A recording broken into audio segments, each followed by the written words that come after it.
I'm so happy to welcome Ella and her mom, Heidi.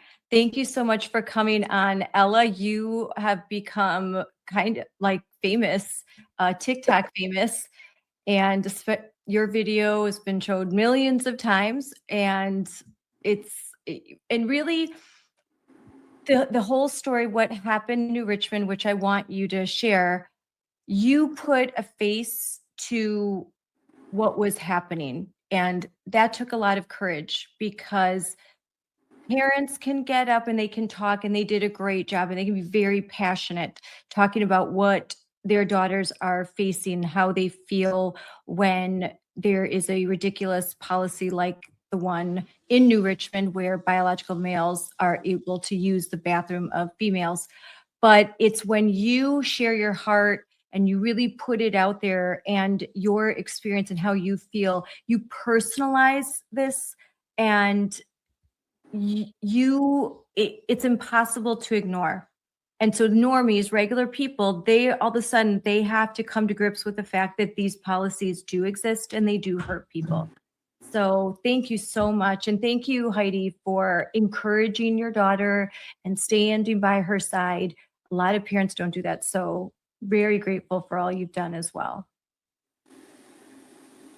And so Ella, let's have Ella can you tell us, when did you first learn that there was a male using the female bathrooms in your school, in New Richmond High School, in New Richmond, Wisconsin?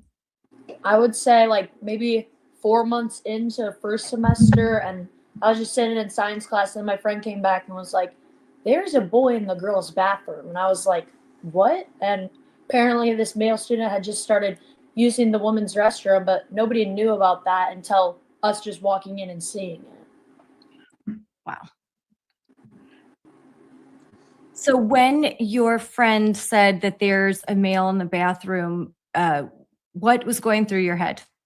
Well, I was just surprised mostly because we didn't really see any of that in our high school, so it wasn't like a huge deal at the beginning, but then it started like happening over and over again. Then it was in the freshman locker room, and then there's girls there that were uncomfortable to use the restroom there, and then it happens like a big ball of girls were just all uncomfortable using the restroom, and then we didn't know what to do, obviously, because nobody told their parents right away, because we thought that kind of already knew or implied because of everything that's going on today. Mm-hmm. But then we were just in kind of awe, like, what should we do? What are we going to do? Is he just going to continue using the restroom? And just stuff like that. So this was this person presented as a male in the school before and was known as a male. And then suddenly when school started up again in the fall, this school year, 2025, 26, then you don't notice at first, but this person starts to use the female space, the female bathroom. Now, you told me before you had a friend, a very good friend, who actually was confronted by this male. When she went in, she saw him, and then what happened? And then she walked straight out. And that wasn't the first like occurrence. Like there was another one of my friends who walked in and walked straight out, and the student was like, "Are you leaving? Like, stay, like it's fine, it's normal," stuff like that. Yeah. So yeah, and she felt very uncomfortable because he followed her out. Like, "Why are you leaving?" It's because I'm here. And then now you're a junior, and the school different sections, and upperclassmen are on one end of the school, lowerclassmen on another. And this person is also an upperclassman. But at some point, he starts using the female bathrooms by the freshman class, which is unusual. And now I think the freshman girls take this a lot harder. A lot of the freshman girls stopped going to school. They were very anxious. How did you feel when you learned that he was in the locker rooms of freshman girls, a lot of whom were a lot more afraid and timid? I felt really bad. I knew there's like nothing I could do by myself at least. And I know from like being a freshman how hard it is. You're just getting into this new school. You're getting used to everything. And maybe they even thought like is this normal in high school? Like they wouldn't know either. And they're also underclassmen, so they're just scared to like voice their opinion and stuff. Yes. Yeah, they're a lot more afraid to voice their opinion, and they're also going to react to any bullying. They're going to have a stronger reaction to it because they're already a little nervous and afraid. This is new for them. They've just come up from middle school. So now, when you did learn of this, and when your mom became aware of this, I had to go to her. you had to go to her. So that's how you found out. How did you find out, Heidi? So I saw at the school board when I believe it was Mary Stuvey got up and was like, "What is going on here?" And I said, "Oh my gosh." So then I went to Ella and I said, "Ella, is this happening?" And she said, "Yeah." And I said, "Why did you not say something to me?" And she said, "Well, because us girls, we just felt like we didn't have a say. The school told us this is happening and this is how it is." And I said, "That is not how it is." I said, "You have a voice, Ella, and you have every right to use it." And the fact that they did this the way they did and kept it from us parents, and their excuse they used was, which I found it, to me, it was kind of ironic and really rich, because they said, "We couldn't tell you parents because of privacy." Well, Wow. what about this one's privacy in the bathroom? Yeah. You don't care about that? I was kind of like, that makes absolutely no sense. Because the other thing is, we literally, I think it was like a week before that, I got an email. My son, your son had a case of lice in his classroom. You know what? That's a violation of privacy, because I could look at my son and be like, who wasn't in class today? Little Joey Stevens. Well, there it is. There's who's got the lice. It's the same. I can ask her who this kid is that's in the bathroom. She's going to know the answer. And to me, it's almost insulting our intelligence as parents. And to me, it seemed really sneaky and shady. Why you wouldn't, and the way they went about it, these girls should not have had to walk into the bathroom to find out that their space was now being violated by a biological male. That's not okay. That's not how they should have been. They should have never found out that way. And you should have never found out by attending a school board and hearing a mom say, "Hey, I just heard, I just got a call from another parent that there's a boy in the girls' bathroom, and I confirmed it with my own kid." And you're just attending the school board meeting, and suddenly you're surprised to hear this. You have a daughter in the high school, and you're like, "What? Wait, what are you talking about? Why would they not address this? This is such a big hot button topic all across the United States. And these girls just don't want a boy in their bathroom. Yes. And they're not going to play house. You want to be made aware of, a policy. And it just, you said that you knew Richmond, Wisconsin is a small rural town. It's very conservative. If you voted overwhelmingly for Trump, and in 2024, parents came out to school board meetings and rejected the 2024 Biden Title IX rewrite that added 1,500 pages to a paragraph that simply, very simply, just protects girls. Title IX was created based on a binary that girls would be, they would have the same opportunities as boys in sports, in academics, and that their privacy would be protected. And that's exactly why what the whole thing was about. It's about protecting girls, women and girls. Right. So, and not just in the bathrooms. Yes.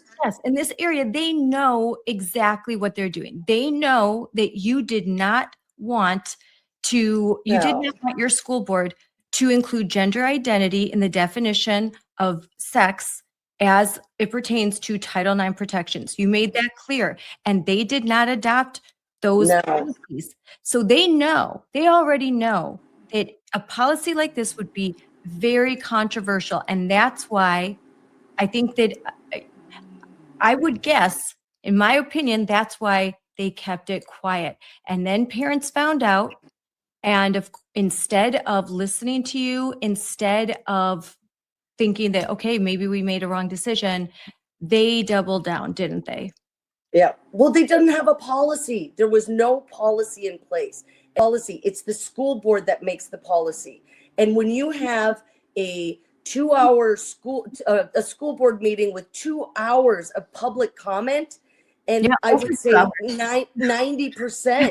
90% of the comment is us parents saying, listen, Yeah. why are we taking our girls, and the solution that you have is to literally displace all the girls so this transgender can use the girls' bathroom. That makes absolutely no sense.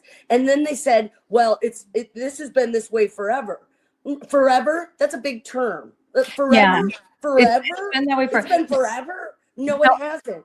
No, It so hasn't been a problem, is the real answer. This has not been a problem because transgender students have always used the private one-stall bathrooms. That's why this has never been an issue. Well, But it's maybe never been anything. because you didn't even know about it. No. So you never were able to make it an issue.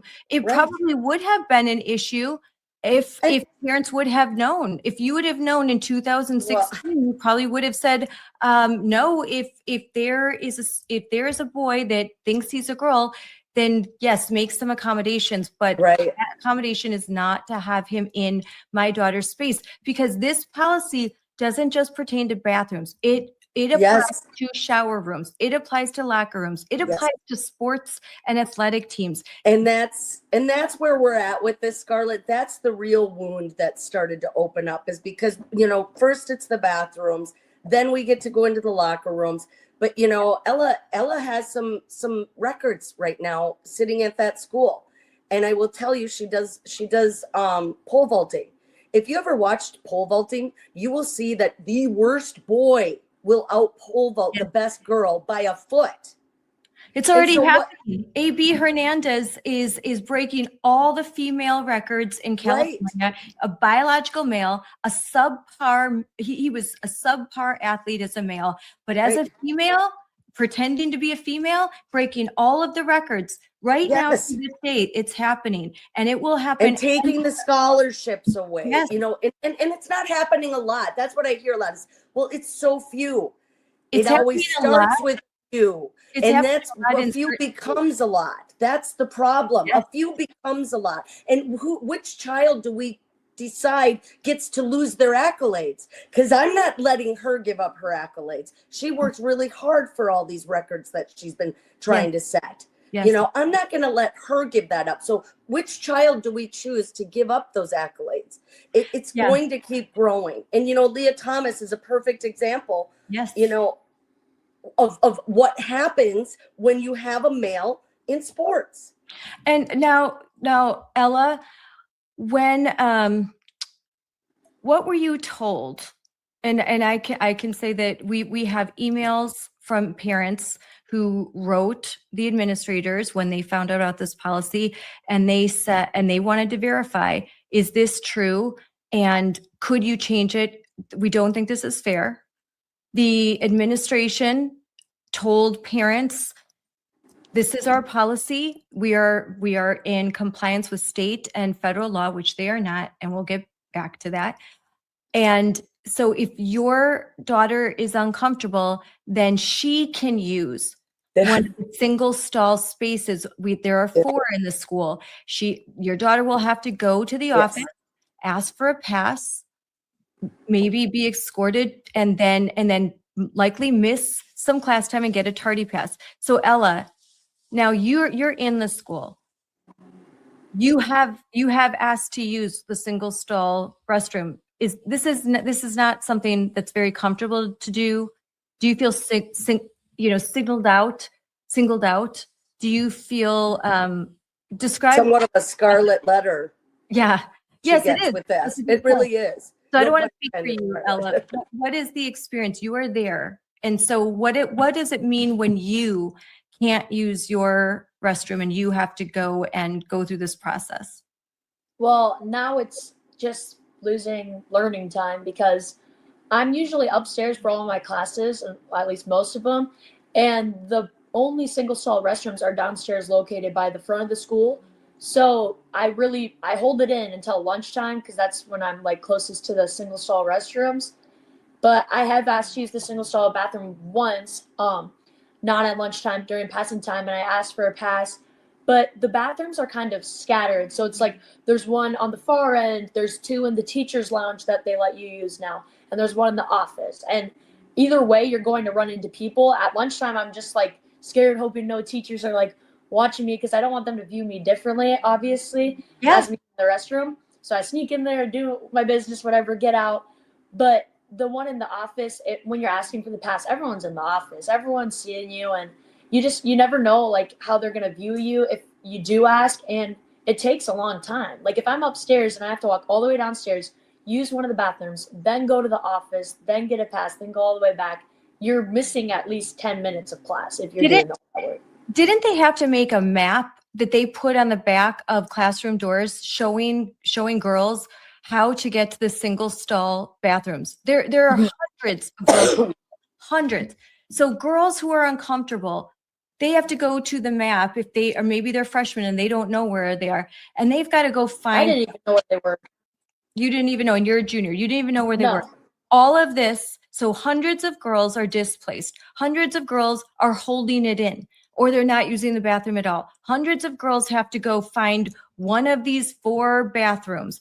And you feel intimidated because clearly a lot of these educators have made it very clear their feelings, that they want to be inclusive, that they think you're not being very kind to this boy who thinks he's a girl, and that it has even been admitted, and I have heard it. I have heard this myself. I've heard an administrator speak to one of the students, one of the girls complaining, and listen, they sounded very nice. And in a very nice way, they told this girl, suck it up, basically. Like, Yeah. I'm sorry. I know you are uncomfortable. I know this isn't unfair, but isn't it nice to be kind? Isn't that better? Just be kind. And Yeah. you know what? Our hands are tied. We're in compliance with state and federal law. And frankly, we don't want to break the law. I have heard this. I have heard them say this. They don't want to break the law. They're gaslighting these young girls without parents present, without someone like you, Heidi, to stand up for your daughter, to say, wait a second, you like now, you know, when someone's being gaslit, you know, when they're being manipulated. So there's no parent there. But luckily this girl had recorded the conversation. She was smart enough to record the conversation for her mother. And so this is absolutely unacceptable.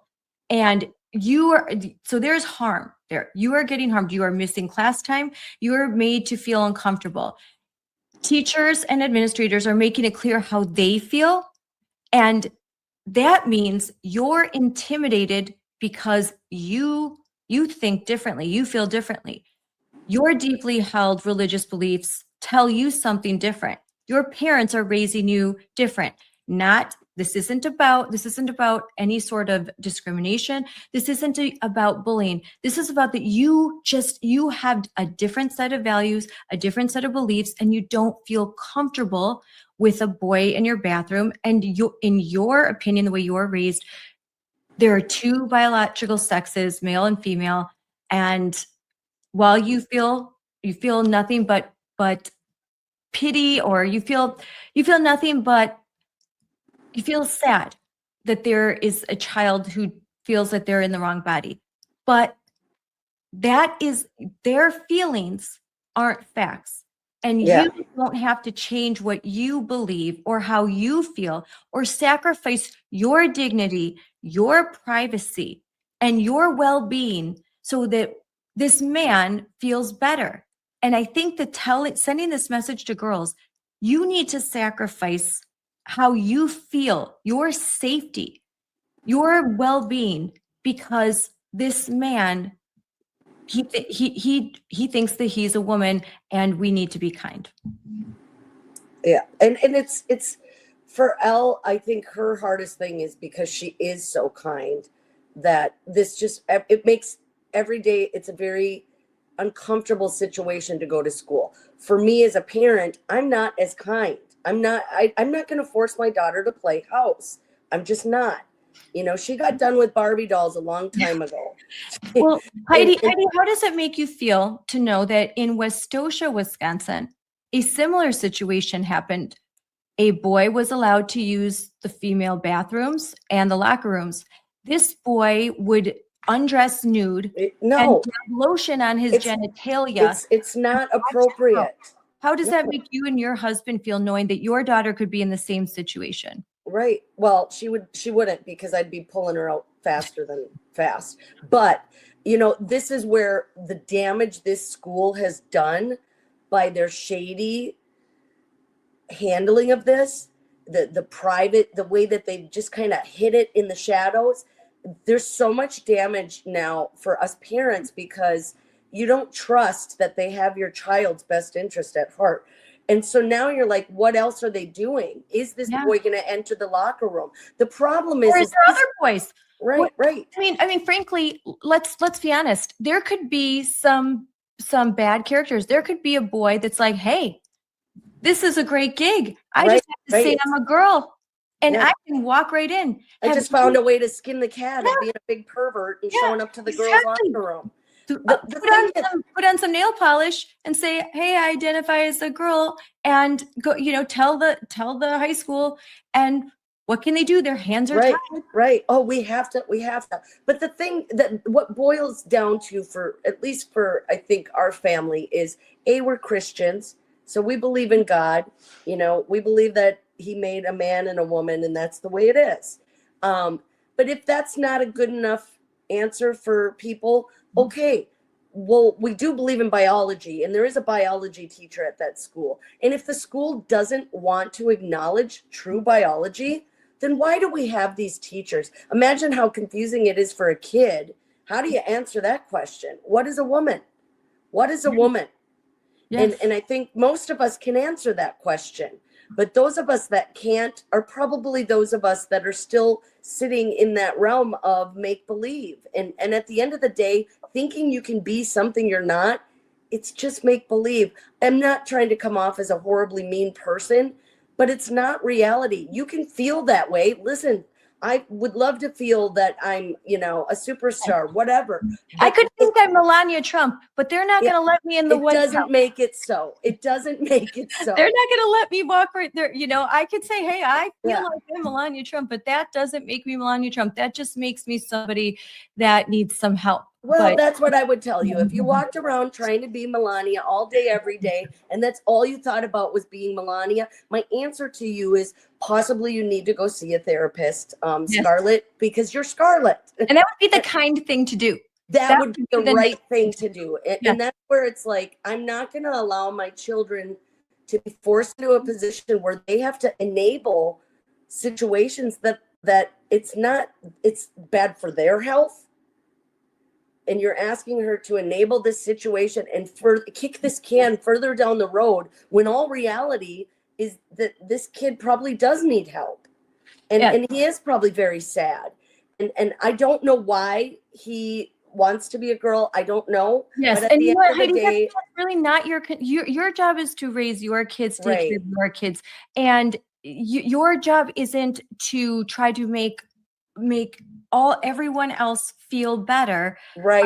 And that's not. But make everybody else feel better at the cost of my sacrifice of myself, and that's where we're at. Is this school has asked the entire student body of girls to sacrifice their own happiness, their own privacy, their own comfortability to make one person happy. And you can pull the trans out of it, pull anything out of it. And let's just get to the bare bones. You are asking an entire student body to make themselves uncomfortable, unhappy, and filled with anxiety to make one student happy. It doesn't make sense. And there could have been an answer that, and Heidi, you were at the school board meeting where was an alternative policy. Yes. And that's what it did is we're like, hey, we get it. You've told all of our girls that they can go use this single stall bathroom, but why are you not telling all of these? Well, why are you not telling this one particular individual that he can use the single stall bathrooms? Yes. It doesn't make sense. And then the Wisconsin Institute for Law and Liberty created a statutory, the Wisconsin Institute for Law and Liberty. These are great lawyers. They have argued before the Supreme Court. They know Wisconsin statute, and they created a policy that was compliant with both federal and state law. And it was a policy that would allow girls to retain their privacy and dignity, and also to any persons that identify as trans or non-binary, that they have access to a space. But the girls get to retain their space, because you know what? See what's happening.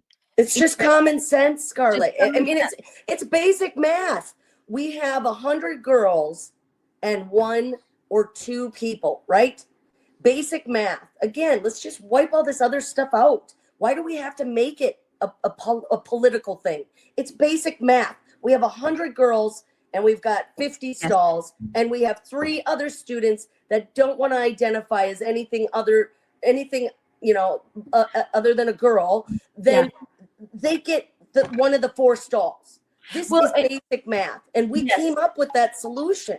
And it wasn't good enough.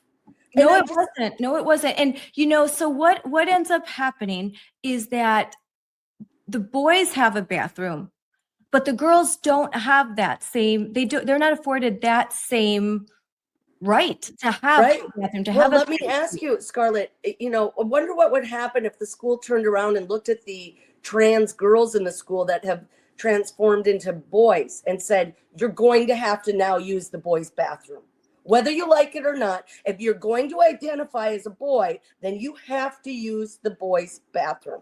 That wouldn't be fun for them, would it? No, actually one stood up and talked at the school board meeting and said that they did not want to use the boys' bathroom because they were afraid. Ella, how did that make you feel when you saw that there was a girl who identifies as a boy say, "I don't use the boys' bathroom because of fear"? Well, it goes both ways. Like, I don't want a boy in my bathroom because I'm afraid. Like, I'm not going to go in the boys. Why should they be able to just come in mine? And it's like one of those things where it's common sense. You just know. A girl uses the girl, a boy uses the boy. It's one of those things. And everybody else use the other stalls. That was the solution. It seems reasonable. Good solution, and they rejected it. But there's good news. So something significant happened yesterday. And Scarlett, can we back one thing up? Sure. Go ahead. They didn't just reject it. We also called for an investigation as to why this happened without us parents knowing. And you know what they said about that there's no reason we would ever do an investigation about this. Okay, you just tore the student body in half. And you think you fought for somebody's rights? You just made things worse for these trans students, which nobody wants to see happen. And you also made things worse for the girls. Yeah. And you mean to tell me that an investigation into why you all came up with these decisions and why you shot down our agenda that we had proposed to you like that? I mean, I don't even think they read it, to be honest with you. No, I'm sure they didn't. But that's a very good point. So then you wanted an investigation. You wanted to know how we got there, and they said nope. Surprise, surprise! They are going to deny any investigation of themselves. They pretty got rid of that pretty quick. There's only one school board member that said yes, we should investigate, and the same school board member and he's got skin in the game. That's the thing. He's got not one of those school board members have skin in the game. If they do, it's a grandchild. Yes. And it's like, okay, you're so far removed. Life when you were younger is nowhere near what life is like for these kids nowadays. Yeah, that's a good point. Yeah, so the one younger school board member that has girls said, we should have an investigation. And he was the one that proposed the alternative policy that was shot down. And he was repeatedly rebuked and kind of cast aside. But there is good news. So Ella, yesterday, the Department of Education announced that the Office of Civil Rights has opened a Title IX investigation into the new Richmond school district. So it turns out this district is not in compliance with federal law. And now they are going to this is going to be a very lengthy, difficult investigation.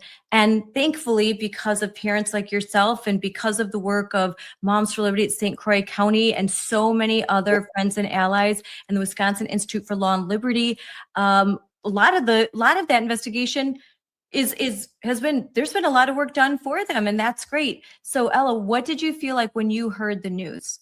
Well, my mom came busting in the room. She's like, Ella, oh my gosh, you need to hear this. And she read the whole thing to me. I'm like, no way. And then it was like quoting, it was like, one student said she felt fear and stuff. And my mom's like, that's you, like your voice. It was her, it matters. Yeah, it was crazy. You were quoted in the press release and what they do is they issue a backgrounder. So I got that. You were quoted as, you were cited that there was a girl who testified, a student who said that she was made to feel uncomfortable. She didn't want to use the bathroom. So your voice really mattered and it was heard. It was really important for you to speak out, but I know it had to be really scary. How did you feel like when after you spoke out, you received some harassment, didn't you? Mm-hmm. I received good and bad. Right before my speech, I was literally shaking. I was stuttering. Like I was up there. My hand was like this the whole time. I couldn't. And she was the first one to speak. Yeah. It was like the very first one. Pull my paper up. But afterwards, yeah, there was a lot of like people that were just like, okay, if you're not using the bathroom during the day, then how do you do it on like this time of the month? And I just replied like with my genuine answer, like, this is what I do. Thanks for the question. Like, there's nothing bad about my response. It's just the truth, really. And afterwards I felt like I was just gonna cry because I was really scared. And I was speaking on the side where like all of the people that were for like biological males using the women's restroom, I was speaking on that side. So I heard some like talking as I was saying my speech, and I was like, great, like I have all these people just like talking about me right behind me. But it was really nerve-wracking, but I'm glad that it was heard more than just the people in the school board meeting that were there. And yeah, I was just really it ended up being good in that outcome. Yeah. Oh, better than great. So great. And yeah, you were the very first one, the very first speaker. That had to be, I'm telling you, Ella, there are adults that can't get up and speak. No. There were adults that even backed out. There were some that were going to speak, and it's intimidating. It's very intimidating this is your community. This is where you live. These are your neighbors. And now you're saying, you're taking a stance on something that's very controversial. Now, this is more than they say 80-20 issue. I think this is like a 90-10 issue. 90% of sane people, 10% who are crazy. But this issue, I think when people really understand it and they are on our side, and I can tell you those are facts proven, because every year when they do polling on this issue and ask the questions, should biological males be allowed to use the bathrooms, the locker rooms, the shower rooms of females, the answer increasingly, whether Democrat, Republican, it's no. It's a resounding no. The more people learn, the more this insanity continues, the more parents are rejecting it, community members are rejecting it. But there are these bitter clingers. Remember that term? There's these bitter clingers that are just clinging onto their ideology, like your school board. And that's why they have to go. So it's great that we have this policy, but there's something else, Heidi, something very important coming up, isn't there? A way to fast track change. Yeah, it's and I will say it's been kind of a whirlwind this last month. And, without Moms for Liberty, I don't think we'd be as far as where we're at right now, because I think a lot of us parents knew we are not okay with this. Our daughters are telling us, they're begging us, like, we don't want to live like this. And so we knew that, but we knew we needed to change.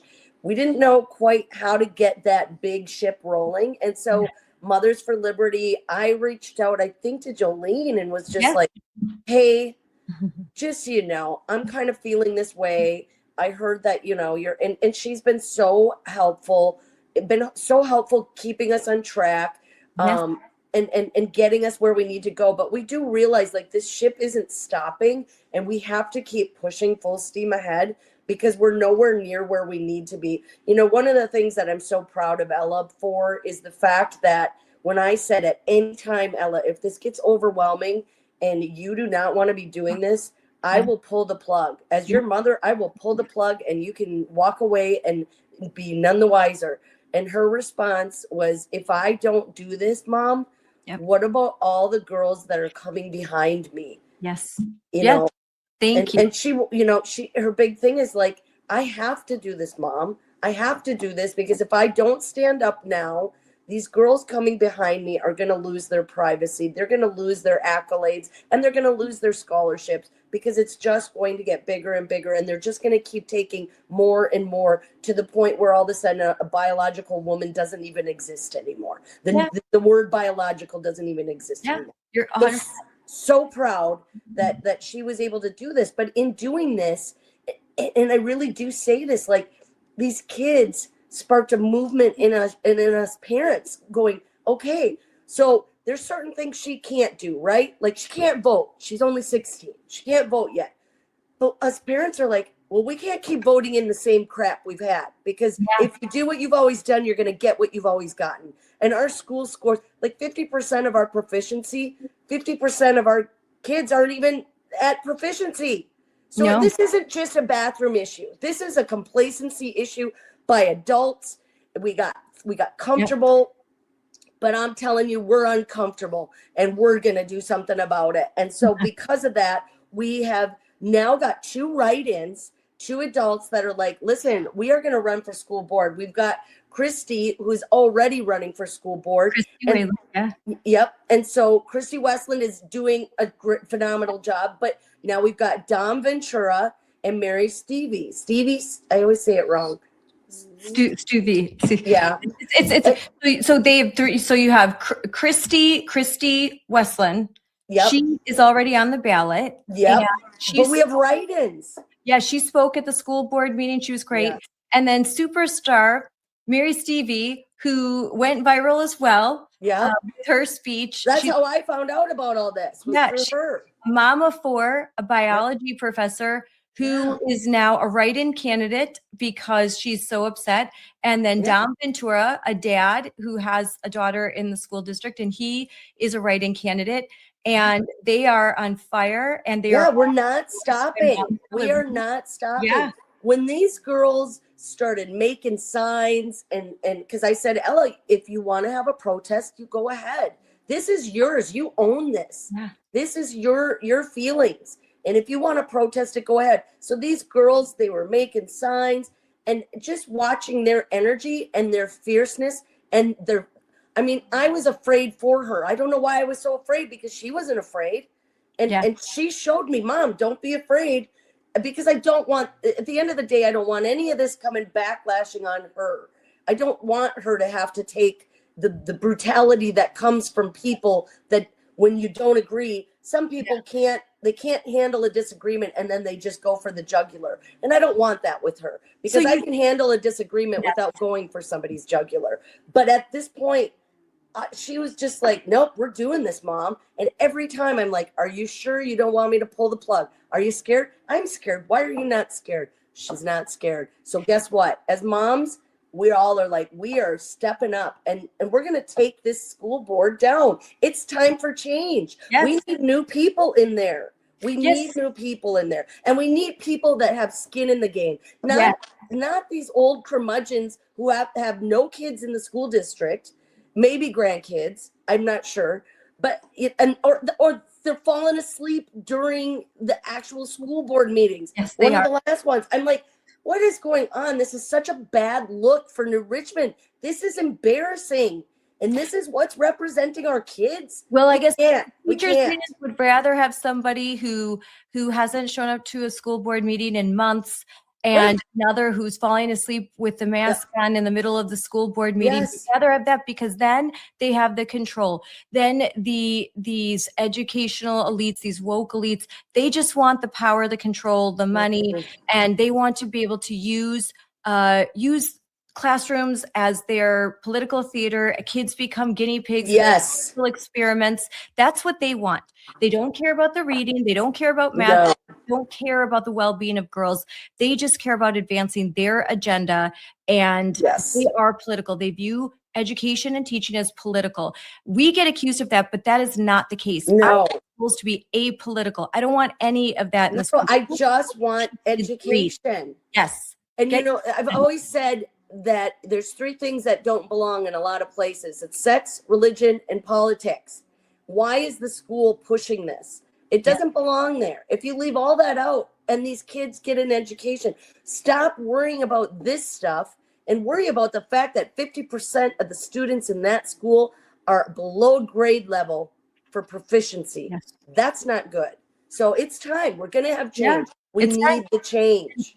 And if those 3 school board candidates win, then there are 4 candidates with common sense, and that's their motto. They common sense candidates that are going to they're going to vote for common sense on this issue, and they are going to focus now on literacy. They're going to return the focus of the school board on education. Yes. And they're going to stop with the nonsense. And I think, and you're right, they have skin in the game. These are all parents with children in the school. They really care. They care.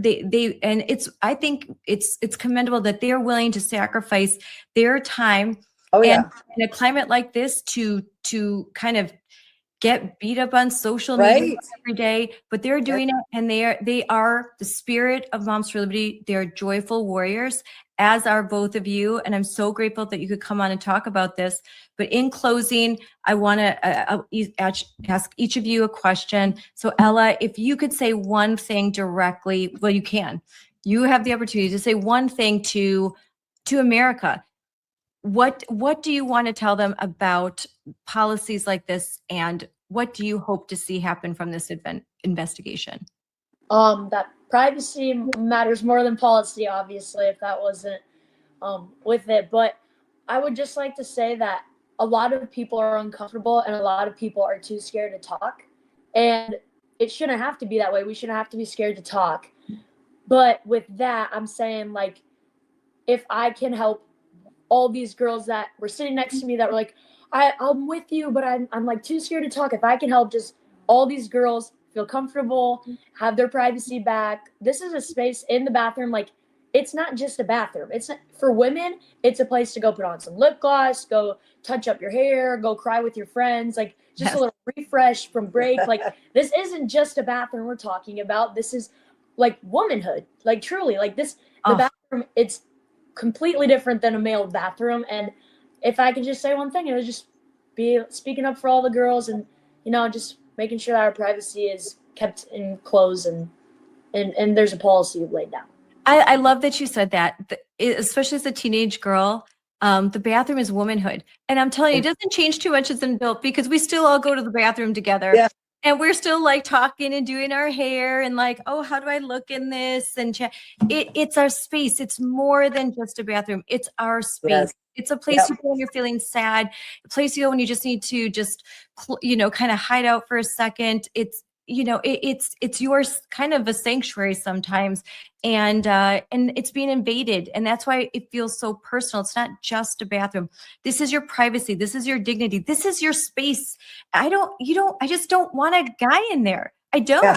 I don't even want to be in the same bathroom with my husband most of the time. So I need my privacy. I have my own bathroom. Thank you. In my house. I don't share with my husband. Privacy. I want to do my makeup by myself. Yes. Yep. Oh, funny. Yeah, so you get it. So, and Heidi, in closing, what do you hope comes from this investigation? One thing that I hope comes from all of this, and is that the United States people, parents, I should say, specifically the parents, do not fall into the trap that we did here. We got complacent. We trusted people with our children to make good decisions that were beneficial to all the children, trans, non-trans, doesn't matter. We trusted these people to make decisions, and this is a black and white issue. So there is no gray. So yes, somebody is going to be told no, and I am sorry, But at the end of the day, it's a majority thing, and it should have stayed, and our kids should have been safe. And we all thought that's what was going on with our school district. So what I hope the American people hear from us is that really check into your school board, really check into policy. We had no policy. The policy was no policy. And what does that do? It leaves an open door for interpretation that can go horribly wrong, like it did in this situation. And now you've got just a community up in arms. And that sucks. And you have a trans kid who is now at the center of attention that doesn't need to be. Had there been policy in place and he just used the, privacy stall, none of this would be going on. But it is. And it's because we were complacent as parents. And so, you know what? School board elections matter. If there's anything that I could tell the American public is that's where it starts. That's where it starts. School board elections matter. And had the school board adopted a policy, like I said, they didn't have a policy, but not having a policy, as Attorney Dan Lennington from so dangerous, not having a policy, just because they haven't put it on paper doesn't mean they don't have a policy. Whatever they are doing, that's their policy. And what they were doing is allowing boys into girls' spaces. And they are going to allow boys on the girls' teams. That's their policy. Their policy is the same as the most radical school districts in California, except where you are in a small rural town. And we're not California. We're not California. Don't treat us like that. And you're on the border of Minnesota. We are not Minneapolis. We're not Minnesota. There are a lot of people that have moved here. A lot of people live here for that reason. Yes. We want those homegrown roots. We want that small town atmosphere. We all live here because we like that. Yeah. That's why this county is somewhat conservative, is because of that. We want to raise our kids in a school that focuses on education and drowns out all the bullshit that's going on in the world. And Heidi, you've got a son in middle school, and you don't want tampon machines in your son's bathroom. No, absolutely not. Tampon Tim can stay in Minnesota. Absolutely not. To miss Minnesota, Wisconsin. That's for sure. Yep. That can stay over there. Yeah, we don't need tampon machines and little boys like just so none of that belongs in school. Come on. That's again common sense. We're not going to common sense and keep your hands. What's that old Pink Floyd song? Teachers, leave our kids alone, man. Yeah. Just leave our kids alone. Teach them. That's all we want. Yes, and the app song for parents are "We're not going to take it anymore." Yes, we're not. We're not. Yeah, we're done. We're not going to take it anymore. Well, thank you guys so much. I know you want to go to a basketball game, so it's time to now have real life and I have a great night. And I am so looking forward to coming to New Richmond and meeting you all in person very soon. We're going to have a great time. This was an event planned before this decision announced by the Department of Education, this investigation. Now, before it was just an event. Now it's a celebration because this is really huge because this first school board meeting that we were discussing was the end of January. We're in early February, early March, and you've been heard.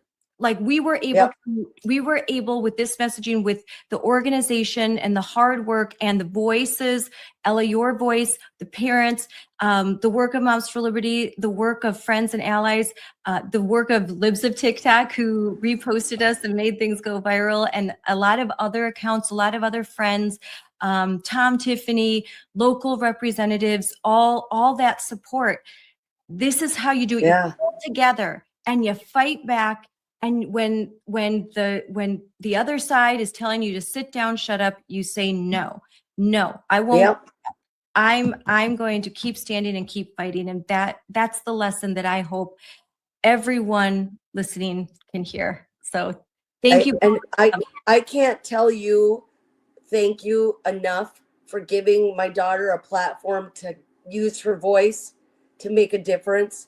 Mothers for Liberty, you guys have really helped get everything out there so people can hear.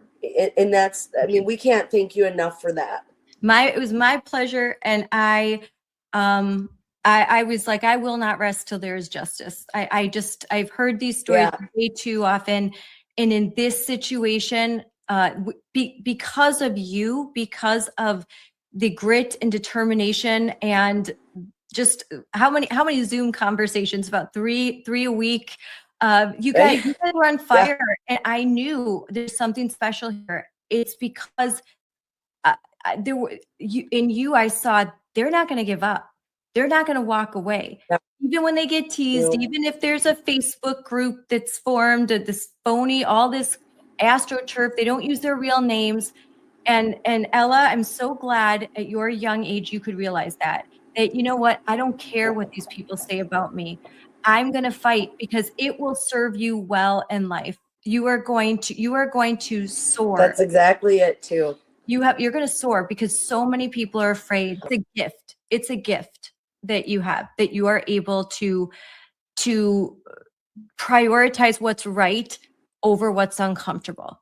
And I hope you continue to inspire so many other girls, not only in New Richmond, not only in Wisconsin, but around the country. So thank you. I'm so proud of you, and I'm so grateful. Thank you. All right. Have a good night, guys. Hello, everyone, and welcome to Unleashed with me, Scarlett Johnson, presented by Moms for Liberty. And today I have a very special guest. She is becoming a social media superstar, Ella from New Richmond, Wisconsin.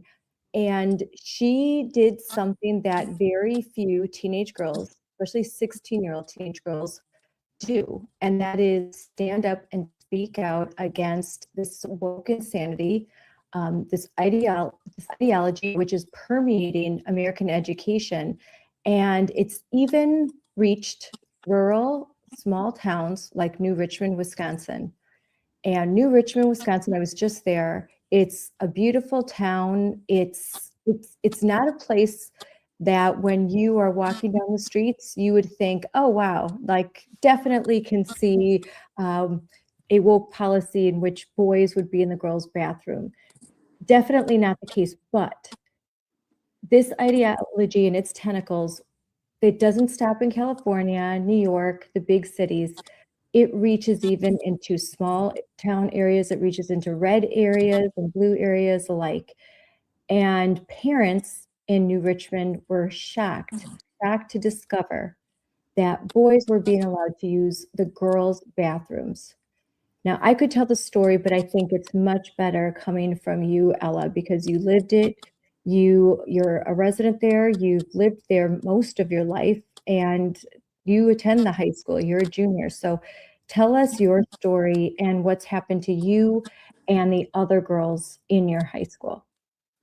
So the start of my junior year was fine, whatever. And all of a sudden we're like about 4 months in, and girls have been going into the bathroom and they are seeing a male using our restroom. And we weren't told. We were surprised and we were shocked because, like you said, it is kind of a small town.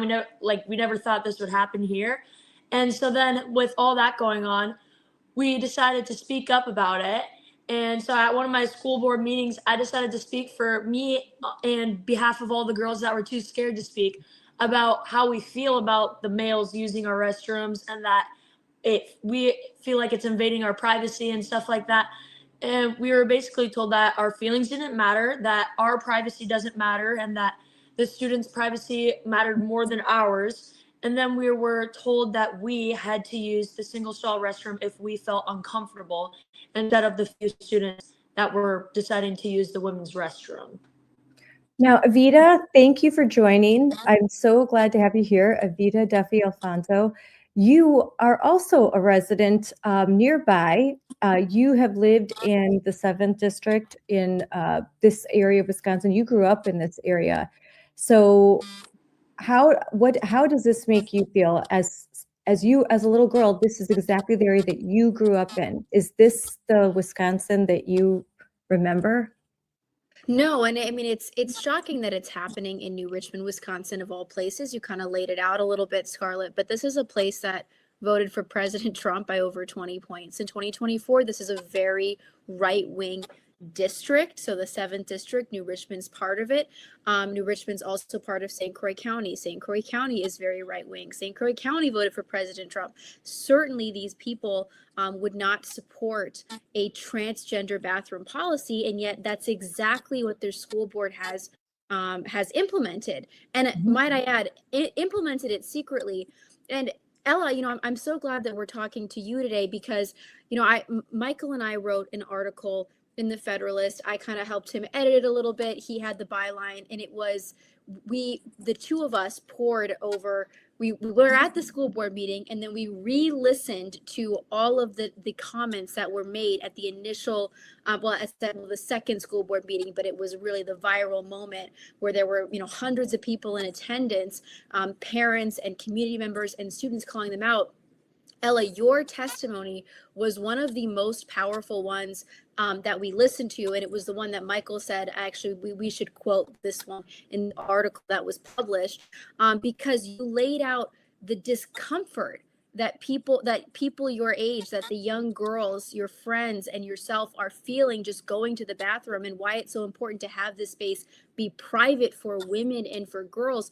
Can you talk to us just a little bit about like why it is such a discomfort to have a male in this private space? Yeah, for one, my beliefs, I'm like Christian all the way, and having a male in a woman's restroom, it's male and woman, like you can't change what God gave you. So it's kind of uncomfortable in the sense of that. But then not only that, the bathroom isn't just a bathroom. I said this, it's a place where girls go to cry, go to touch up their makeup, ask their friends if they look good. Like it's more than just a bathroom at the end of the day. And so having the one space that you feel the most comfortablest and like is the one space in the school that you can go to, being taken over by somebody that isn't biologically like able to go in that restroom, it was a violation of my privacy and all my friends' privacy.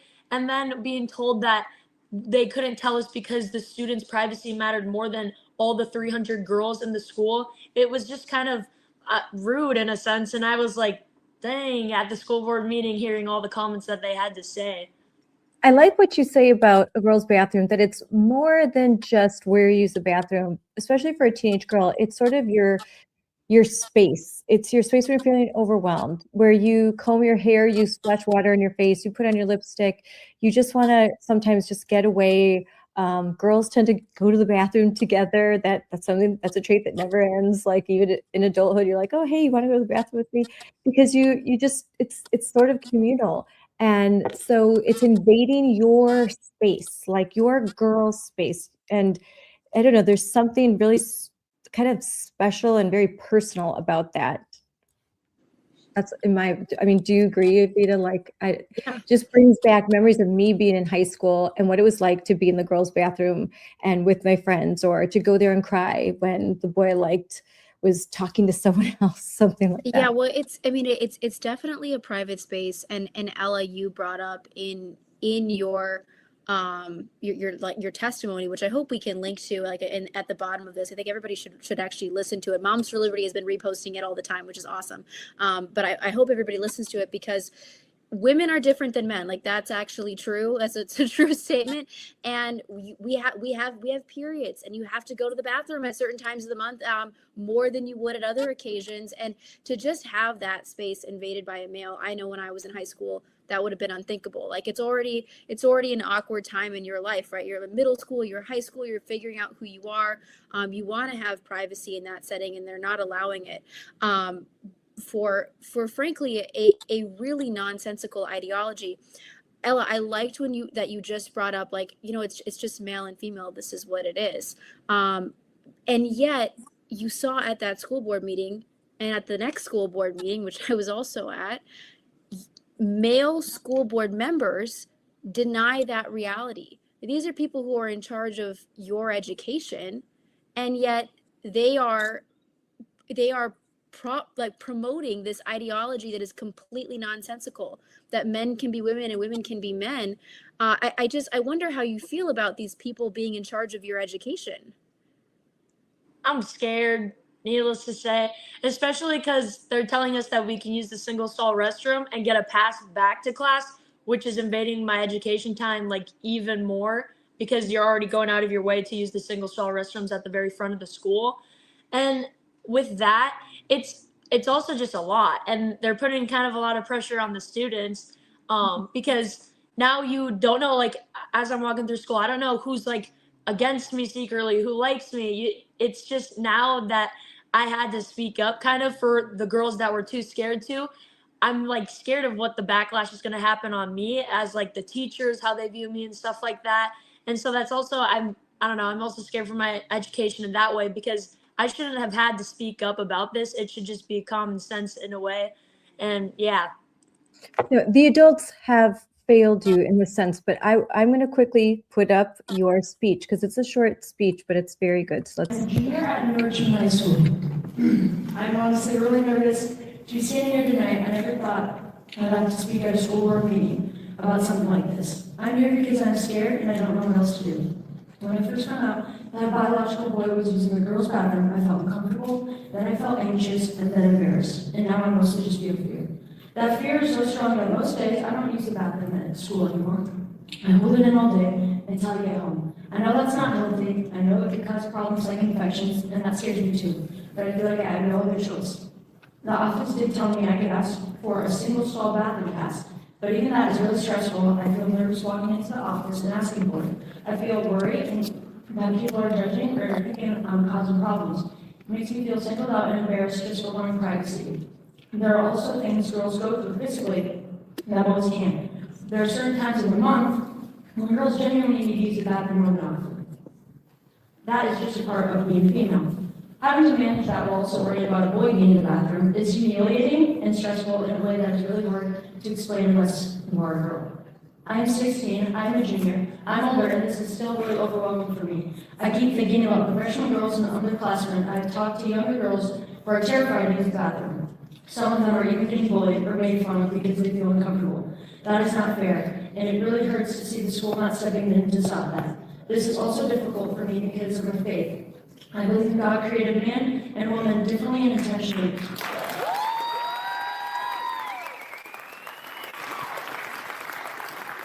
I feel like my beliefs don't matter.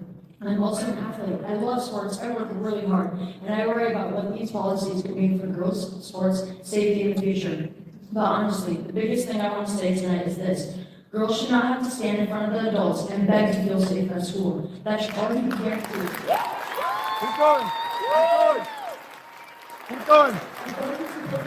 Kids not put us in situations where we feel scared, embarrassed, or ignored. I'm asking you, please listen to the girls in this district. Please protect our privacy, our safety, and our dignity, because right now, a lot of us feel like we are being forgotten. Thank you.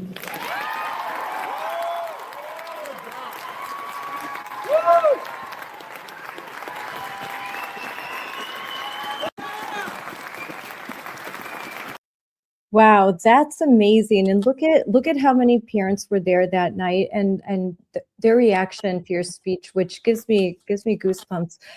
So many things that you said in that speech are true. You should not have to stand before a dais of adults, mostly male. It was all male on the stage because the one female board member is like in a hospital bed for several months and didn't even make a presence and couldn't even understand what was being said. So there you are, a 16-year-old girl standing in front of all these adult males asking basically for your dignity and your privacy, and that you just don't want to be scared anymore, and that you're worried as an athlete, what do these policies mean if this boy decides, I want to try out for the girls volleyball team, I want to try out for the girls track team? Does that mean I'm going to have to, compete with him? Is he going to be in my locker room, my shower area? So I think those are all very real and valid concerns. Yeah. I mean, I just want to applaud you, Ella, for just like I'm so glad that the video, like you turn around and you see how many people are there. There were a lot of people there. That was a 4-hour meeting. and there were hundreds of people there. And there were also people who didn't agree with you in that room either. They were sitting right next to you. You don't know if you were watching on a video, because how do you know who's who, right? In that video, you are standing next to all of the haters. And a lot of people who they seem to be school age, so I assume they go to your high school, Ella. And that had to have been, I mean, really nerve-wracking. The bravery to in front of your peers who you know are angry and vitriolic over this issue. I want to applaud you for your courage. And I want to ask you, what has been the feedback afterward? I mean, you kind of mentioned there was emotions were high at that meeting. I could tell that there were some students who felt very strongly about this. And you're right, by standing up, you've now singled yourself out. Do you and others feel pressure or backlash for standing up as you have from your classmates or maybe teachers? I don't think the teachers or students are necessarily saying anything, but you can definitely, they know what my speech was. Like the people that are sitting right next to me, as I was saying the speech, they were mumbling. I could hear them talking, so I knew that they were obviously disagreeing with me. But with that, I feel like my teachers, you can never really know, but I love my teachers, and I hope that they can just love me for my beliefs, and I love them for theirs as well. And then with students, I haven't received like a lot of backlash necessarily. I have received people that don't agree with what I agree with, but that's okay. We're allowed to have our own opinions. It's mostly just adults that are the ones that are the haters, that are commenting rude, awful things. And yeah, it's just mostly the adults. That's unfortunate. But how do you feel after you've stood up, you've spoken up, and even some of your videos that you've put out, they've been reposted by Riley Gaines and really influential people in the conservative movement, and they're cheering you on. How does that make you feel? I don't know what can explain it. I was really excited to see all of those things, all of the support. And right before I was going to say my speech, I told my mom, like, I am really scared. Because at the time, I was the first speech. I didn't know where everyone was standing, who was going to clap for me or not. And so I didn't know what to expect, but I didn't know this video would just go out everywhere. And then I would be making more videos. And yeah, the support just, I feel really like supported, I guess, in a way. Like people see that what's going on is not right in a world full of people that are so loud in the room saying that what my beliefs are wrong and that I'm wrong. It just is nice to know that there's people that agree with me. Most of the country agrees with you. Most people agree with you, just so you know. And they have to have the courage to say it and to say it online, say it in person, because it's not fair for you to stand in the gap for so many people and for you not to be elevated and encouraged and supported for doing so. I think one of the main, ways of keeping somebody like you silent, Ella, especially as a young woman, is they'll say, well, what you're doing isn't nice. What you're doing is exclusive. It makes somebody else feel bad. And women, we're very sensitive to people's emotions. We don't want to make people feel bad. Women are very agreeable. And especially as a young girl, you want to fit in. You don't want to hurt people's feelings. Like, this is a very powerful tool that they have. And so again, I want to applaud you. And I also just want to get your take on the other young women, because you stood up, but you've kind of indicated there are a lot of girls who agree with you, but they did not have the same kind of bravery to get up there and make a statement and put out videos that are being reshared by like Riley Gaines, libs of TikTok. So talk to me a little bit about, I think, what your friends who agree with you are going through at this time. For them, I think public speaking in general is just really scary. Mm-hmm. But also with that, I think I had some friends that were like in school activities or had a high placement in some school programs and stuff, and they were scared that it would ruin their reputation with that. And so they were too scared to speak out in that way. But I had this one friend who was really, you go, like, you got this. But she was also just too scared to like ruin her spot that was like really high up on the school programs and stuff. And then I had another group of girls that were just sitting next to me. They're like, "You got this." And I think they were also just scared to speak in front of the school board. And it was very scary. Like afterwards, I felt like I was going to cry. There was a lot of people, and you're young and you're not used to even presenting in front of your whole class in English class. It's not something just normal to speak out at a school board meeting. I think, Evita, you can understand that super silent supporter type, because I know I get them a lot, and especially like you during COVID, because you were kind of like Ella during COVID, speaking out when no one else was when you were in college.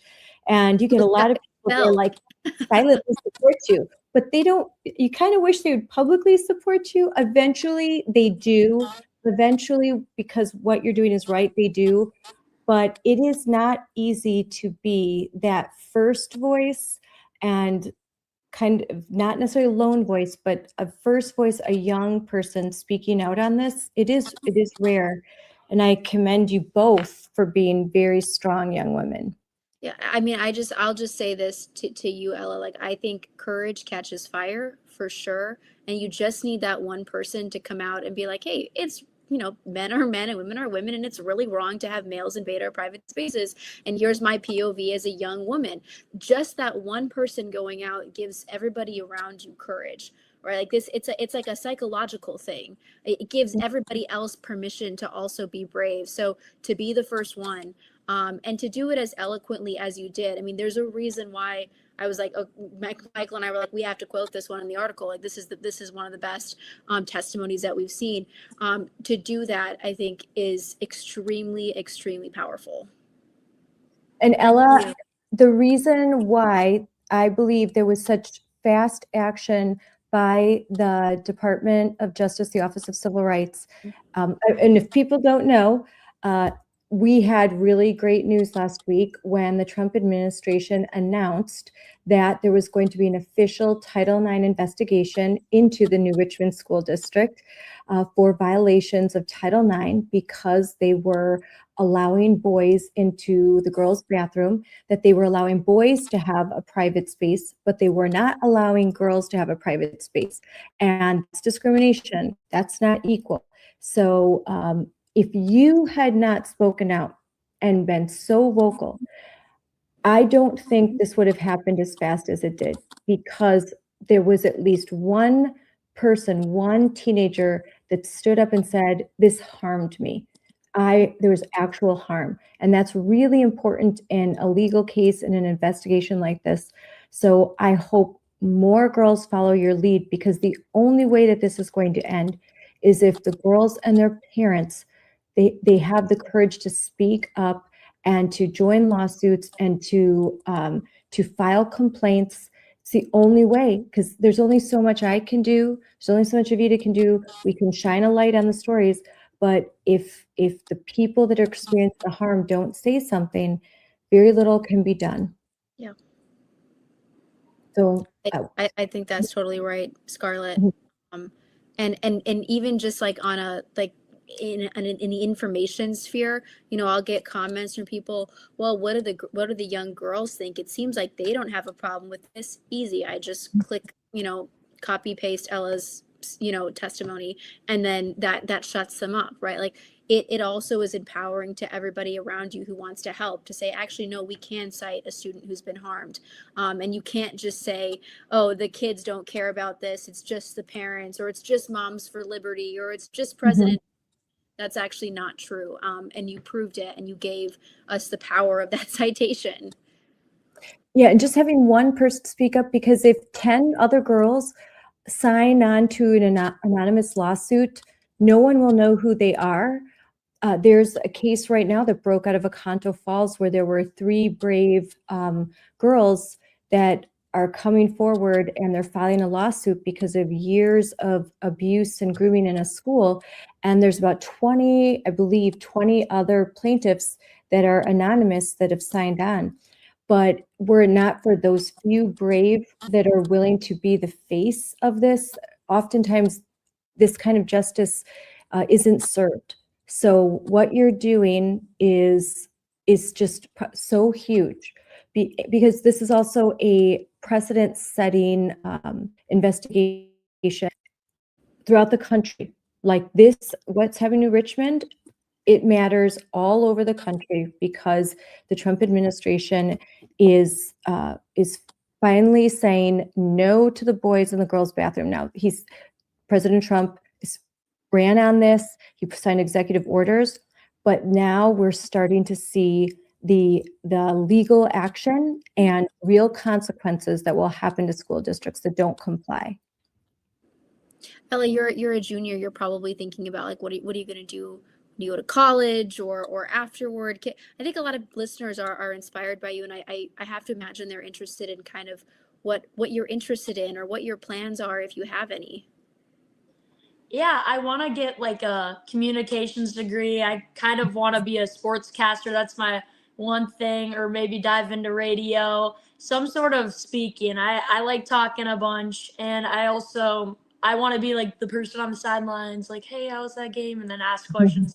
I know that's something that's just interested me, and I've been doing some internships, like being the voice at the soccer games, like calling in people and stuff like that. That's just, I don't know, that's one thing that's really interesting to me. And I guess for college wise, I'm just waiting to see where it takes off because I am in track and I've got a couple messages on like places that want me to go do track there. So I'm just going to see where this season brings me, and maybe I'll find a good college that I can play sports at and stuff like that.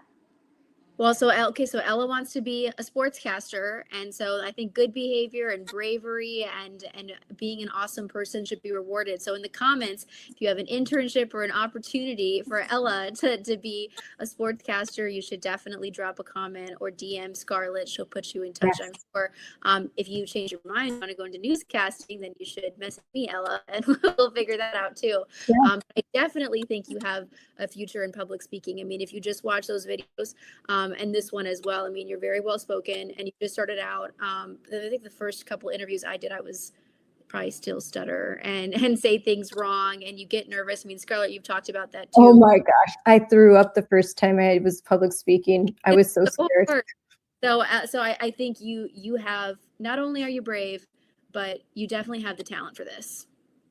And if you want to go into more conservative, we could definitely use a young woman. There's a lot of guys in podcasting and in doing live streams. So we need more like conservative, independent-minded women. And so you would definitely have you have star power. So you would have an audience, and you could build something with that, and you could continue to stand up and fight for all the things you believe in. So it's definitely something to consider. And you can talk, and I'll help you with that too. Evita.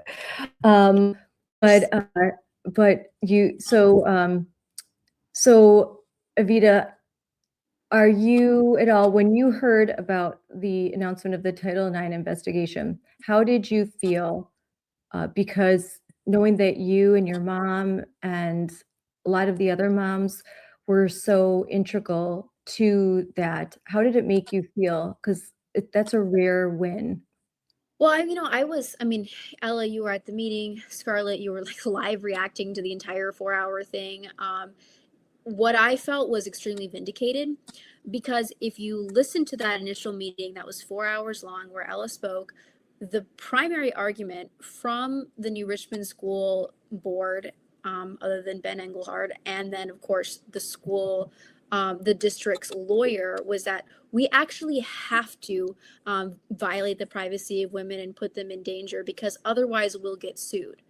And it turns out that with the Trump administration investigating and threatening, of course, with that investigation, a lawsuit if they find New Richmond to be guilty, is that the opposite is actually what the district is at risk of. So it felt very vindicating, because they were attempting to tell parents and young girls like Ella, we have to do this. Well, our hands are tied. And it actually turns out, no, you're making a political statement. You're taking a political stance right now with this decision to have a transgender bathroom policy. And in reality, the opposite risk exists for you because you are misinterpreting Title IX. Title IX was implemented by Richard Nixon, right? Signed into law by Richard Nixon, who had no idea what the hell gender ideology or nonconformity or whatever you want to call it is. And it was meant to protect women. It was meant to protect women's sports, women's spaces, to ensure equal access. And they have completely eroded that. They've destroyed the meaning of it. And they tried to silence parents who understood that. And now I think there's going to be consequences for what they did. And I'm glad. Yeah. Yes. And one thing you're going to do upcoming is you're going to be helping out in a parade, right? A St. Patrick's Day parade. Yeah. So what are you going to be doing? I've been getting a group of girls, the same girls that sat next to me during the school board meeting. I'm like, tell everyone, like, let's meet here. Let's leave track early and get there and hand out candy and hand out cards and stuff like that. And it should be really fun. And I'm excited because we've been working with Christy as well. And she's getting to float her big truck and signs and stuff. And yeah, it should be a really fun time. And it's for cards for the 3 school board members that are running against the incumbents. And part of their platform is that if they get elected, they are going to dump this policy and implement a policy that was written by the Wisconsin Institute for Law and Liberty, a group of astute lawyers who wrote a policy that is both compliant with Wisconsin statute and with the federal law. And it would mean that you can go into the girls' bathroom and you do not have to worry that any boys will be there. So you're going to be a part of handing out some candy and some cards. That's great, because that's the kind of like you're doing something. Can I ask you something, Ella? So the night of the school board meeting, Scarlett saw this coming. I'm not as well versed in all of this. I don't know what's coming as good as Scarlett does, but the board had the opportunity to implement this policy on the night of that viral 4-hour school board meeting. What went through your mind when everybody on the board, except for Ben and I think one other person who ended up even being a coward actually in the long run, voted against this policy and essentially said, we are going to keep the transgender bathroom policy in place, despite all of this overwhelming negative response from the parents, from the community, and of course from young girls like you? What did that make you feel when you saw that decision come down from the school board in person? Well, I was already using the single stall restroom, and what raced through my mind right away is, how long am I going to have to wait? How long am I going to have to wait until I can use my bathroom again? How many days am I going to be holding my pee in all day until I get home? And it was like almost violating, like I felt like I was going to cry. All the girls were on the edge of our stores, and we're just waiting for them to just put this into place. And they had the opportunity to even just do a temporary one, and they still just shut it down. And it was sad. All the girls next to me, we were all just like, they wouldn't even look at us as they were saying, we're not going to do this. Like, they wouldn't hold eye contact. Like, it's almost, and they also got it emailed to them, and they said that they never received anything and all this bunch of stuff like that. So yeah, it was just mostly, how long am I going to have to wait for this to be put in place? Yeah. And your parents, your mom thought, how long am I going to have to wait to see results? She didn't think that there would be an investigation until after maybe you graduated. So she was over the moon. I mean, there were some moms that called me crying because they were just so overwhelmed, so grateful that action had been taken rather swiftly. But it happened because of all of you, because of what you did. It made it possible and easier for that type of action to happen, and to happen quickly. I know this investigation won't be quick. It's a long investigation, but it's the start. And frankly, it's going to be very, very expensive for your school district. It'd be much easier for them to just comply. but they seem resistant because there was another school board meeting, right, Evita? That Yeah, you, I have to tell you, Scarlett, that that meeting was honestly like just as frustrating as the first one, because they spent all of this time. First of all, again, they reject like a sound, sane policy for the second time at the second school board meeting, and then they start talking about this idea of like building like a bunch of separate like non-gendered bathrooms, and it's going to cost the district like millions of, I'm sure. Yeah, I mean, this is just like a crazy idea, and it's like, and it's not going to even be, this is not like a short-term thing either. Like, it's going to take years for this to get done and approved, cost all this money, and I'm just like, we don't need this. Like, there's this thing called biological reality, which Ella pointed out at the very beginning of this segment. We don't need to have a bathroom for gender non-conforming people. It's like, just go to the one that is associated with your biological sex. That's all it should be. And I don't know why we're having this conversation. It made me feel so, I guess, disillusioned with the brain power of a school board representing people who are so smart and so good and hardworking and just normal. I don't know. I felt like I was in crazy town. yes, yeah. They were haughty, they were aloof and arrogant, they were dismissive of their constituents, and then of course they voted to not investigate themselves for keeping a policy secret. Yeah, that was the best part. We're not going to investigate ourselves. We decided not to investigate ourselves, like, and now they're getting investigated nonetheless. So, but they could have avoided all of that. This is their choice. This is something that this is a path that they are taking, and it's something that can get off of if there's 3 new candidates. So, do you feel hopeful, Ella? Do you think that there's a lot of people still talking about this? Do you feel hopeful that there could be change as quickly as April 7th, the election? Yeah, I think so.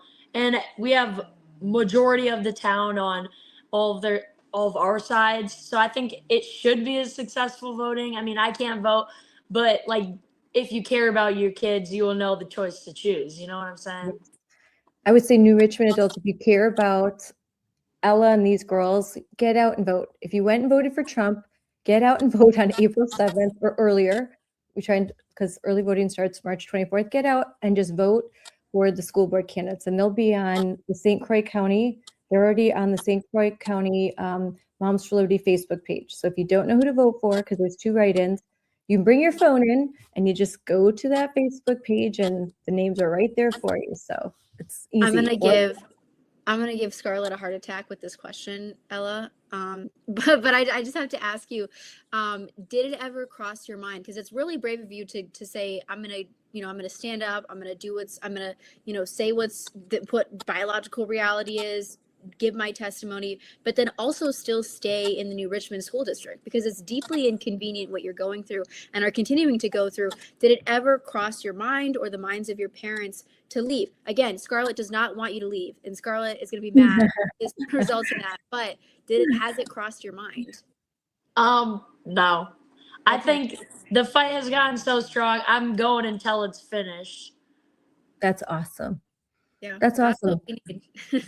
That's This attitude will serve you so well in life, Ella. I can't even tell you. There's so many challenges that are going to come your way. You're only 16, but if you just continue to have a fighting spirit, you're just going to be so successful and so happy in life. And I'd have to say that even some in your peer group that aren't standing up, I think they'll regret it one day, and you'll have no regrets, because you'll know that when the time came and you were tested, that you did the right thing, that you passed the test, you finished the race, as the Bible said. Like, you were found, you trial by fire, and you're gold. So yeah, just yeah, very you proud. will be rewarded in your life for being brave, for sure. And sometimes it doesn't always feel like it in the moment. Yes. Ultimately, And God will bless your efforts. And because we're all Christians here, like, you're doing what's right, and God will bless you and your efforts 100%. So I get teary-eyed just like thinking about it. So very special. But that's why I wanted to talk with you, Ella. And I know you had a busy day, school. Hopefully you don't have too much homework. No, I'm good. I finished it up right before I got on here. Okay. All right. Well, is there anything else you'd like to say in closing? Anything you'd like the world to know? Just thank you for supporting me, and thank you, Scarlett. Thank you for talking to me. I was just telling my mom before this. It's like everyone's saying whatever Moms for Liberty is like a hate group, whatever. I was telling my mom it feels like I just gained a second mom. Like I Oh, swear, I'm talking to you every day. We're calling, we're that's so texting. Yeah, I've received nothing but love. So I don't know what they're talking about, but thank you for talking to me and thank you for giving me this opportunity to speak. Oh my gosh, I'm gonna like cry. That's so sweet. Yeah, it's been especially like hard day. So thank you for saying that because it's a lot of lies out there because we are successful, because we are trying to empower parents, and this woke zeitgeist wants to keep parents down and quiet and keep you down and quiet. And right, Evita, like your mom, you Evita's got Mama Bear OG, like just always out there fighting. They I want love us. the name calling. I love that. Like a hate group. Like what? Scarlett's part of a hate group. Yeah, She's leading the Klansmen or something over yes, the domestic terrorist organization. I mean, just because like we honestly just care about kids and we want them to have the best opportunity in life. We want them to have childhood and childhood innocence, and we don't want them stuck in front of screens in the school. We don't want them to exposed to inappropriate sexual content in school. We want to support teachers too in their free speech rights, and we want teachers to be safe and protected. These are not extreme radical ideas. It's radical to be opposed to these ideas. And it's just a lot. A, the media just doesn't do its job. And that's why we need you in the media, Ella. We need more people in new media telling the truth. I mean, think about it. Who would even know what's happening in New Richmond were it not for the new media, were it not for me on social media, were it not for Michael and Evita putting an article out in the Federalist, without Libs of TikTok, without our allies. We force this out into the consciousness when they try to keep this in because this is the shame they don't want anyone to see. They know that whether you're Democrat, Republican, you don't want your daughter in a bathroom with a guy unless you are mentally unwell, because there's just no normal person that thinks that that's a good idea. Couldn't agree more. And I think Scarlett, it's April 7th is the election. We have Christy Westland and then write-ins Don Ventura and then is it Mary Stuvey? Is that how I'm pronouncing her name? Yeah. Yes. So if you're in New Richmond, please vote for those three: Christy Westland, Don Ventura, and Mary Stuvey. Yes. Mary are write-ins. Yes. And if you question how to write their names, you can contact the Moms for Liberty at St. Croix County. They have a Facebook page, Jolene. You can DM me. You can go to momsforliberty.org. You can try, if you find Evita, DM her, she'll direct you. And but on the Facebook page and the momsforliberty.org, we will have a list of our endorsees for all candidates in Wisconsin and all across the country. So you could go there and you can bring your phone in as you vote and simply just look at your phone and write in the names. It's really easy. It's very easy way to make a change. It's not too much to ask. And bring 10 people with you. Make sure that you're calling 10 people, bring 10 people with you, and get out and vote. That's the way we change. Got to do it. Can't complain if you don't vote. You got to vote. My dad always said that. You got to vote. You got to be involved. Otherwise it's just noise. You got to do something. And vote for Ella. I mean, Ella, you can't vote. Your friends can't vote. Yeah. Obviously upset about this. It is the responsibility of the community members of New Richmond to stand up for you. You don't have the ability to do it on your own yourself at this point. So adults need to step up. And they had that school board meeting. They like you said, they completely rejected you, abandoned you. Now it's time to do what's right as adults in the community. 100%. All right. Well, thank you so much, guys, for coming on. This was a great talk. I really, Evita, thank you so much for joining. And you have such great interviewing skills and younger, and you're from the area. So I really wanted you to come on and have this conversation with Ella. I was And happy to meet Ella. So excited. Keep sending me send me your content, Ella, and I will always repost. yes, there's some new content coming out. She's going to be making some more like little videos. She's so good at it. And you had a conversation with Evita's husband, Michael. He was there at our Moms for Liberty forum, and that was great. And he said a few words, and it was amazing. It was a great forum. We got to see The Handmaid's Tale live. Yeah, All the protesters dressed in Handmaid's Tale walking around. Saw the It's just- pictures. oh yeah. There was some interesting people outside. It wasn't nearly as big as they tried to think they were hoping, but it was interesting. Always interesting.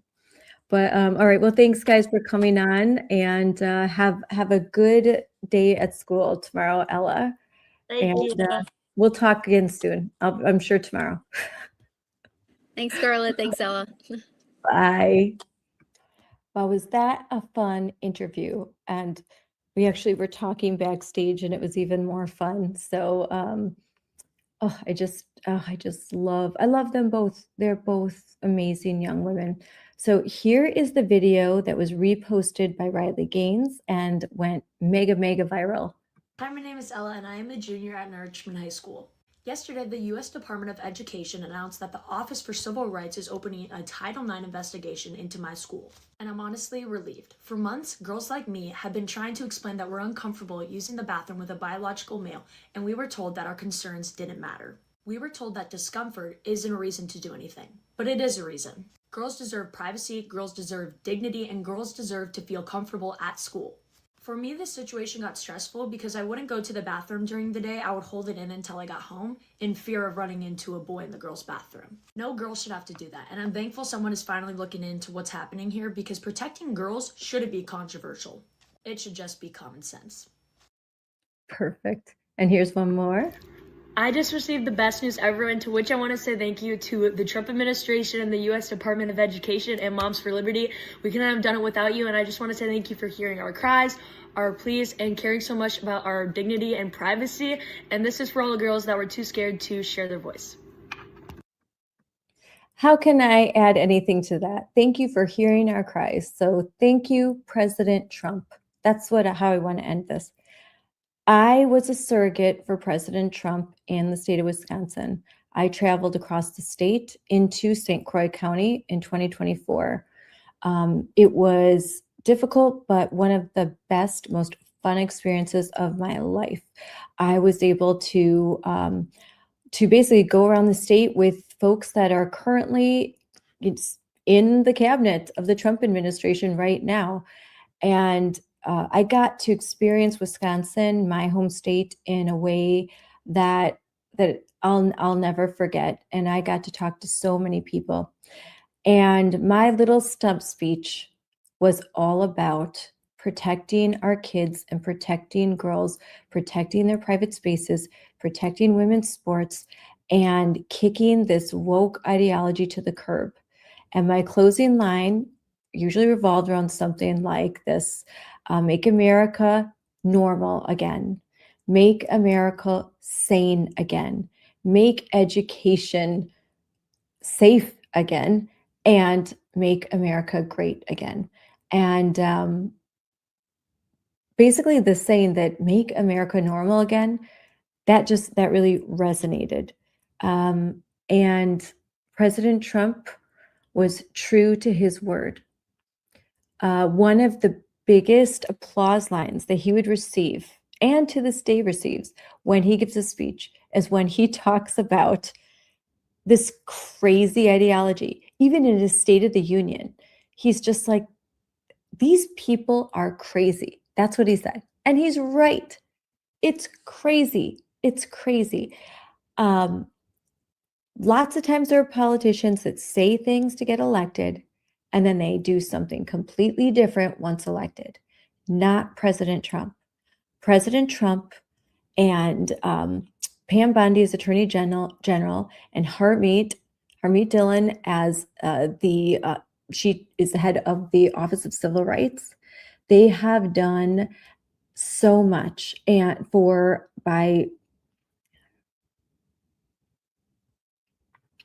a lot of presidents, a lot of politicians say one thing to get elected, but then do something else once they are elected. Not President Trump.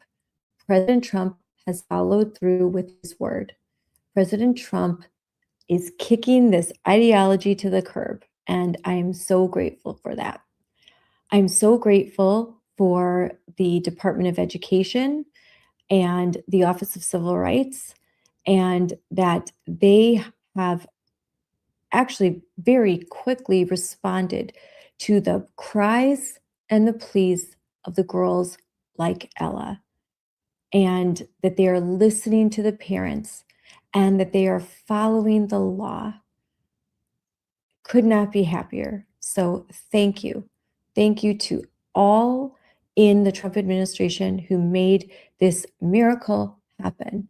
We are all so grateful for all the work that you do. There are so many people that work in these departments that I don't know, but who had a hand in this. And to you, I say, you have done good work. Thank you. You've done a good thing. And to the folks and the residents who are of voting age in New Richmond, Wisconsin, I say, please vote. Vote for candidates that will end this woke nightmare. Woke for Christy Wayland, Mary Stevie, and Dom Ventura. And we will have more about that in the comments. But as I said, just go to Moms for Liberty, St. Croix County Facebook page, and all the information will be there. Go to momsforliberty.org, moms4, F-O-R, liberty.org for more information about the school board candidates that will be endorsed by Moms for Liberty. And continue, it's always evolving right up until Election Day. And follow me on social media, and that I have a banner for here. Here you can, the Moms for Liberty YouTube. If you like what you're watching, please like and subscribe. Follow us on X at moms4liberty. That's the same for all of our handles.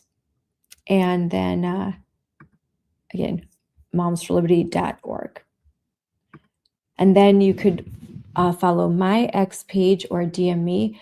I'm at Scarlett, SCARLETT, 4 kids. So thank you so much for tuning in, and I can't wait to talk to you again real soon.